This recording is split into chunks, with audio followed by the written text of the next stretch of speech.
I think the most depressing news at the moment environmentally is the destruction of our rainforests, and if you look at the figures, they are almost incomprehensible. It is the issue for the environmental movement, has been for 20, 30 years. The truth is we haven't made any progress at all, and I think because of the Prince's involvement and all the various people who are working with him, I think we're actually looking at we are faced now with a possible solution, which is very exciting.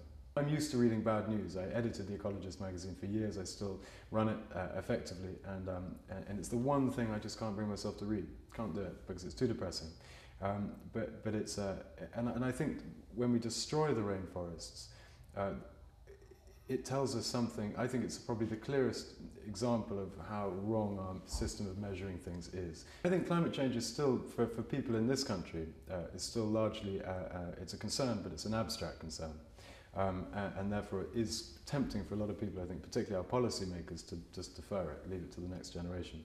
But the reality for a lot of people around the world is that climate change and changing environmental conditions is a problem for the here and now.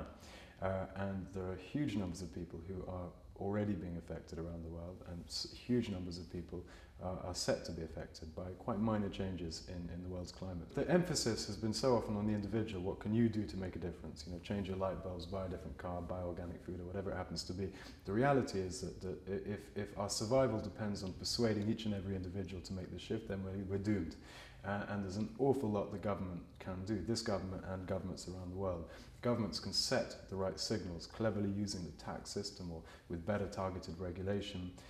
Governments can effectively make pollution and waste and the use of scarce resources an actual financial liability.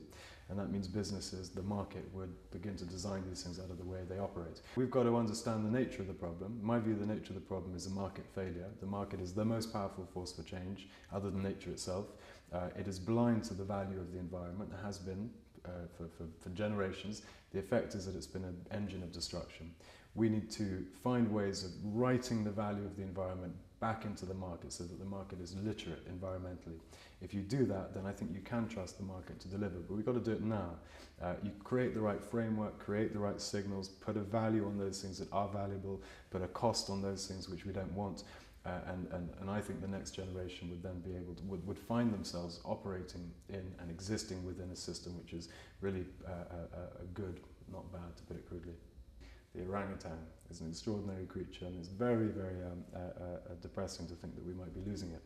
I love frogs, and I know very little about frogs, but I have spent a disproportionate amount of time saving frogs and toads from drains in Richmond, and I used to do it as a child, and I ended up cutting myself, climbing down very narrow gaps, and occasionally infuriating my parents by taking injured frogs to the vet and incurring huge bills.